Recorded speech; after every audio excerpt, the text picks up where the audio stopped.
ఈ పరీక్షను అడ్డుకోవడానికి వస్తా ఉండడు. ముందాన్ని ఆపండి. ఎక్కడ్రా పోతూ బాలి కొండ? ఎక్కడ తెచ్చారా మీరు?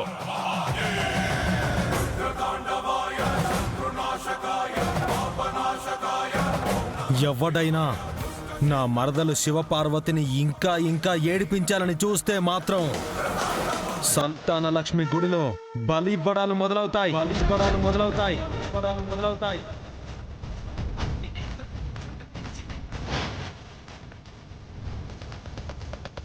అమ్మా శ్రీవల్లి, వెళ్ళు.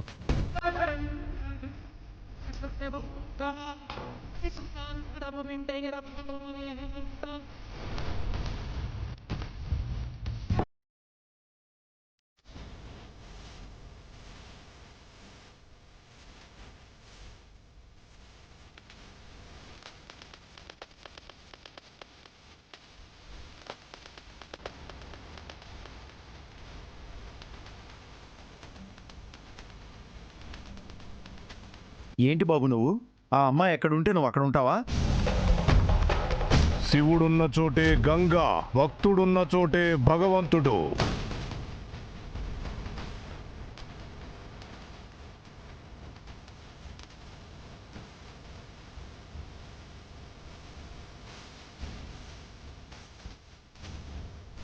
ఆ సాధువు నిన్ను దేవుణ్ణి చేశాడు, కానీ నువ్వు నా కాబోయే కోడల్ని ఏం చేశావని మాకు అనుమానంగా ఉంది. మీ కొడుకు నా చెల్లెలు కోడలిగా వెళ్లే ఇంటికి అల్లుడు కాబోతున్నాడు కాబట్టి ఇంకా మీకు మర్యాద ఇస్తున్నాను.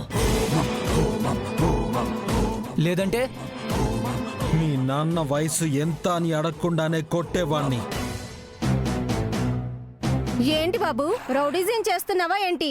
అన్నయ్య గారు, మీ కొడుకు సబ్ ఇన్స్పెక్టర్ కదా, ఇక్కడికొచ్చి జులుం చేసేవాడిని పోలీస్ స్టేషన్కి తీసుకెళ్ళమని చెప్పండి. కేసు నా మీద కాదు, మీ మీద పెట్టకపోతే నేనే కేసు పెడతాను.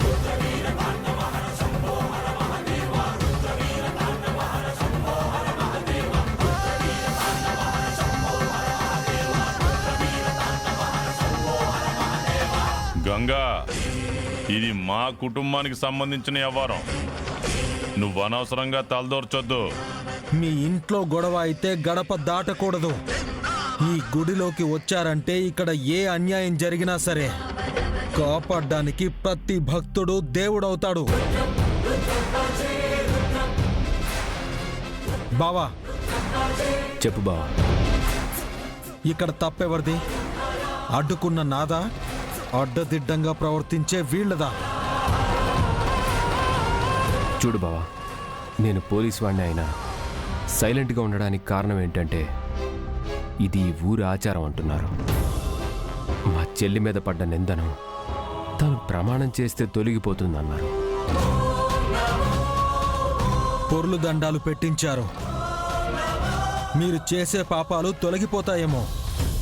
చేతిలో హారతి పెట్టించారు. మీరు చేస్తున్న తప్పులు చెరిగిపోతాయేమో. కానీ ఒక ఆడపిల్ల మానాన్ని కప్పుకోవడానికి వేసుకున్న బట్టలని తప్పించారు. అప్పుడు ఏ దేవుడు మిమ్మల్ని క్షమించడు.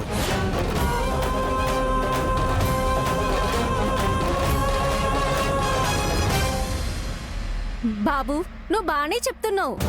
తానేమో ఏ తప్పు చేయలేదని పొర్లు దండాలు పెట్టింది.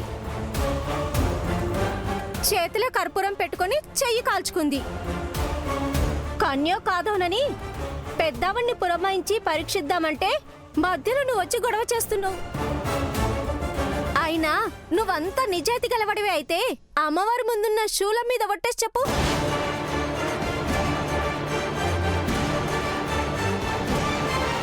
నాకు కాబోయే కోడల విషయంలో నువ్వే తప్పు చేయలేదని. తప్పకుండా చెప్తాను. ఆ తల్లి మీద ఒట్టేసి ఒక ఆడపిల్ల మర్యాదని మానాన్ని కాపాడతాను.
మీరందరూ చెప్తా ఉంటారు నా మనవరాలి మీద కన్నా ఈ మనవడి మీదే నాకు నమ్మకం ఎక్కువగా ఉంటది.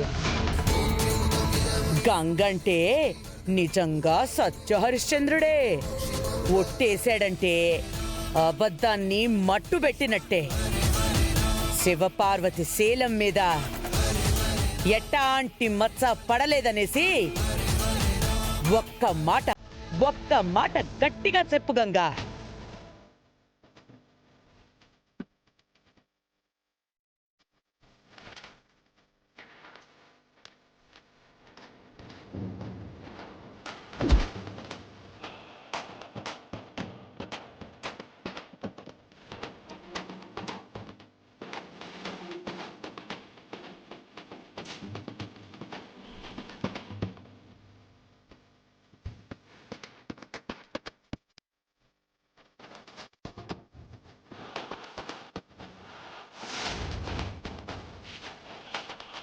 కన్నీడే రాని కష్టాలే రాని ఊపియాది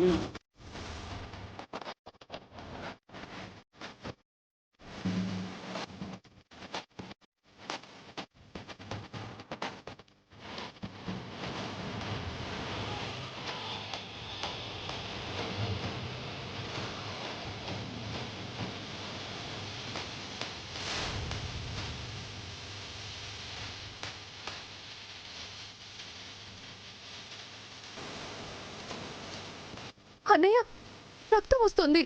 శూలం గుచ్చుకుంటుంది.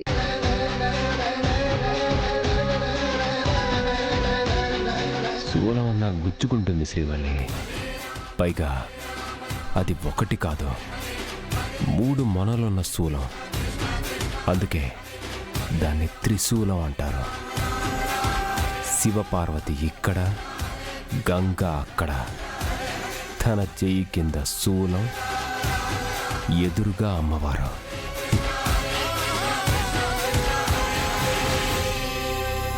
రక్తం సాక్షిగా నీ నెత్తురుతో తడుస్తున్న త్రిశూలం సాక్షిగా చెప్పు గంగా. నా మరదలు శివపార్వతి ఎలాంటి తప్పు చెయ్యలేదు, చెయ్యదు కూడా.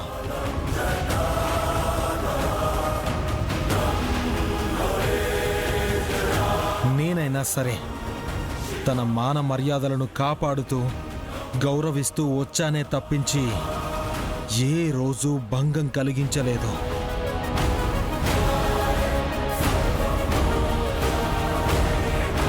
సంతానలక్ష్మి అమ్మవారి ముందు ప్రమాణం చేసి చెప్తున్నాను, 2 రోజుల్లో పెళ్లి చేసుకునే నా శ్రీవల్లి ముందు చెప్తున్నాను, మేము తప్పు చెయ్యనివ్వం. ప్రాణం పోయినా పర్లేదు అనుకుంటామే గాని పరువుని పోనివ్వం. కానీ మా పరువు తీయాలని ఎవరైనా ప్రయత్నిస్తే మాత్రం వాళ్ళ ప్రాణం తీస్తాం.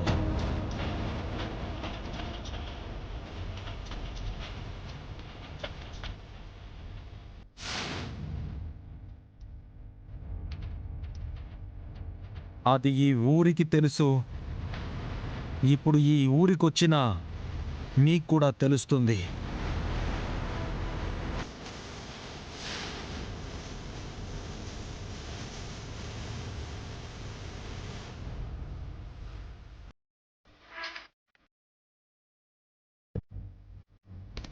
అన్నయ్య,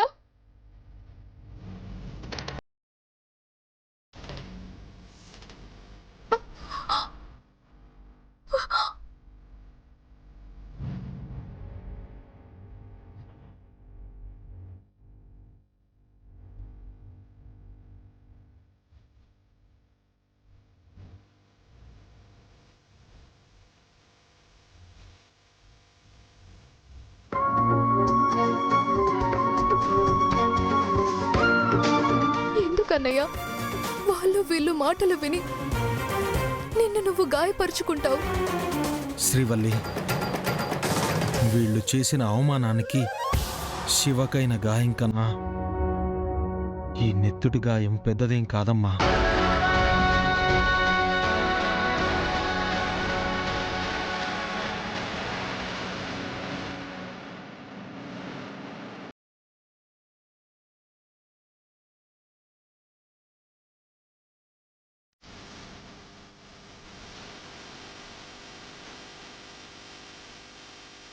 రక్తం ఓడినా పర్వాలేదు, నిజాయితీ గలవాడు గెలుస్తాడు, నిండుగా నిలబడతాడు, అమ్మవారి విగ్రహంలా.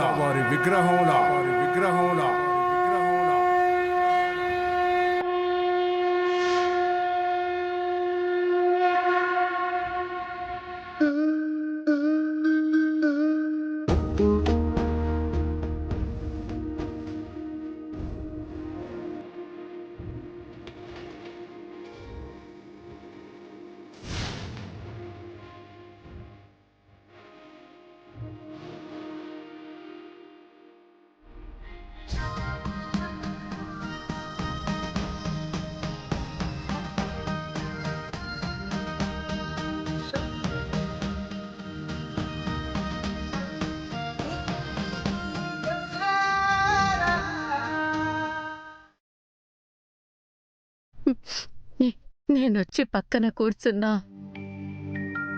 నా వంక చూడట్లేదంటే గుళ్ళో జరిగిన అవమానాన్ని నేను అడ్డుకోలేదన్న కోపం నీకుంది కదమ్మా. నువ్వేం చేస్తావు పెద్దమ్మా? సంతాన లక్ష్మి అమ్మవారే కళ్ళప్పగిస్తూ విగ్రహంగానే ఉండిపోయింది. అవునే, సమయానికి గంగ రాబట్టి సరిపోయింది. లేదంటే మన ఇంటి పరువంతా పోయేది. మనుషులందరూ జాతరలా చూస్తున్నారు. దేవుడిలా గంగాబా ఒక్కడే వచ్చి నా మానాన్ని కాపాడాడు. అయినా సరే పరువు పోయిందని అనుకున్నాను. బావ కాపాడటం వల్ల కాస్త మిగిలుండొచ్చేమో. నేను కన్యనా కాదా అని విజయ్ వాళ్ళమ్మ అడగగానే అభ్యంతరం చెప్పకుండా నోరు తెరిచిన వాళ్ళందరి పరువు పోయినట్టే. నువ్వు చెప్పేది నిజమేనమ్మా, కానీ ఇది అన్యాయం అని చెప్పే గొంతే లేకుండా పోయింది.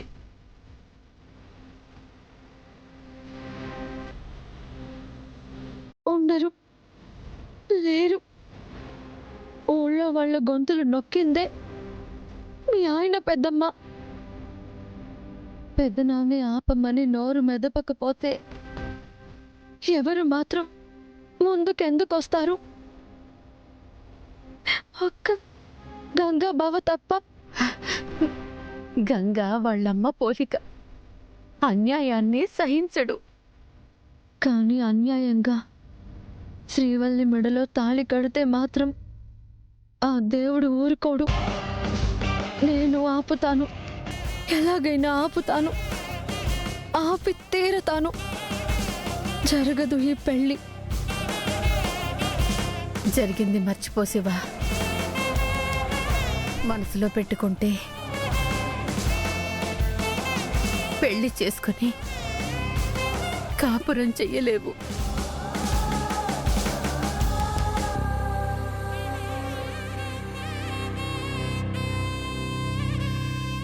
నేను చేసుకునేది పెళ్ళి, తర్వాత జరిగేది కాపురం. ఎవరికి వాళ్ళు స్వార్థం ప్రకారం జరిగిపోవాలి అనుకుంటున్నారు. ఆడపిల్ల మనసు లోతుల్లోకి ఎవ్వరు చూడట్లేదు. దురదృష్టం అంటే ఆస్తి లేకపోవడం కాదు, అర్థం చేసుకునే వాళ్ళు లేకపోవడం.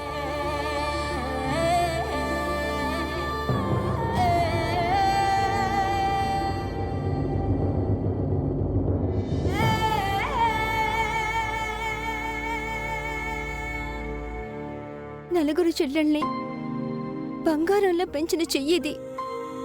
త్రిశూలం మీద ఒట్టేయించి రక్తం కళ్ళు చూశారు రాక్షసులు. మనుషులైతే కొంచెమన్నా మానవత్వం ఉంటుంది. గుళ్ళో అభిషేకం పూజలు జరుగుతాయి, కానీ ఇంత అన్యాయం జరుగుతుంది అనుకోలేదు. జరిగింది తలుచుకునే కొద్దీ బాధ పెరుగుతూనే ఉంటుందమ్మా. వదిలేయండి.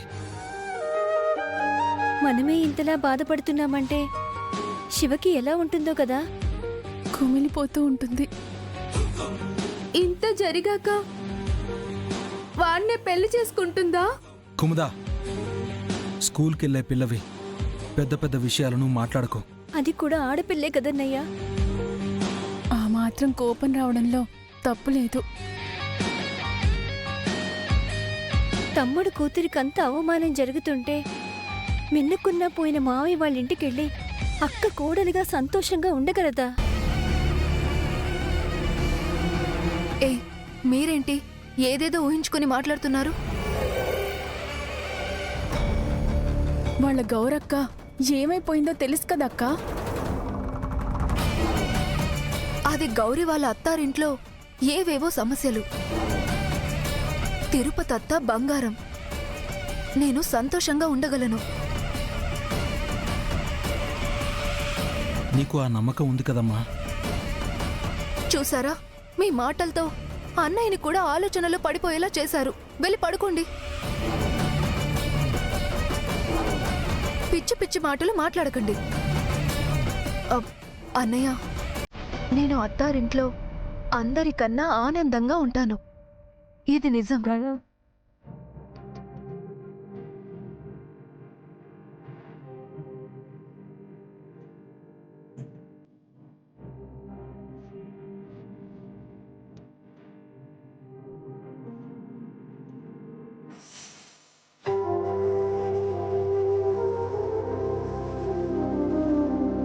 శివపార్వతి, పోలీస్ డ్రెస్లో ఉండాల్సిన దానివి ఫోలిష్గా ఉండిపోయావు.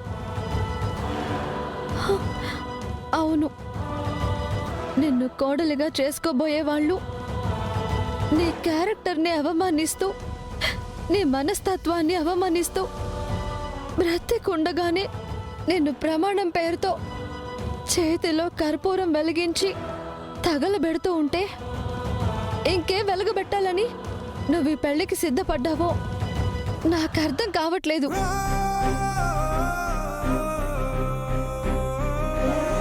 ఎవరిలా కాను అని తెగేసి చెప్పిన నీ తెగింపు ఏమైంది? నీ కోసం కాదులే, అమాయకురాలైనా శ్రీవల్లి కోసమైనా నీ పెళ్లి ఆపేసుకుంటానన్నావు కదా. మరి నువ్వు చేస్తున్న ప్రయత్నం ఏంటి? ఎంతవరకు సాధించావు? నువ్వు ఏం చేయదలుచుకున్నా ఈ 2 రోజులే. 3వ రోజు 3 ముళ్ళు నీ మెడలో పడతాయి. శ్రీవల్లి మీద 3 ముళ్ళు పడ్డట్టే. దేవాన్నయ్య గనక తనని పెళ్లి చేసుకుంటే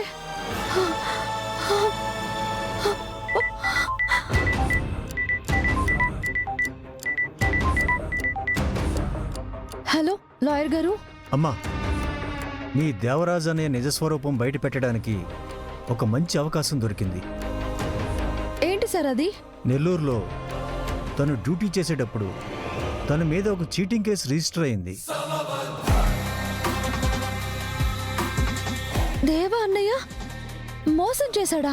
అవునమ్మా, డబ్బులు ఎగ్గొట్టడం కాదు, మాట తప్పడం గురించి. అది కూడా 20 ఏళ్ల అమ్మాయి తనని మోసం చేశాడని కేసు పెట్టింది. వాట్? ఎస్, తన పేరు లలిత. Road number 45, Srinivas Nagar, Nellore. ఈ అడ్రస్ తెలుసుకోగలిగాను. నువ్వు తనని కలవగలిగితే నీ ప్రయత్నానికి తను బలంగా తోడవుతుందమ్మా. థ్యాంక్ యూ లాయర్ గారు, నాకు ఉపయోగపడే మంచి ఇన్ఫర్మేషన్ ఇచ్చారు. అక్కడికి వెళ్ళాక మీకు ఫోన్ చేస్తాను. ఓకే అమ్మా.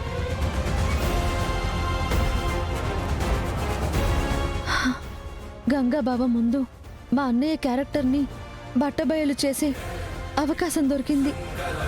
బావని నెల్లూరు తీసుకువెళ్తే తప్ప ఈ పనులు కావు.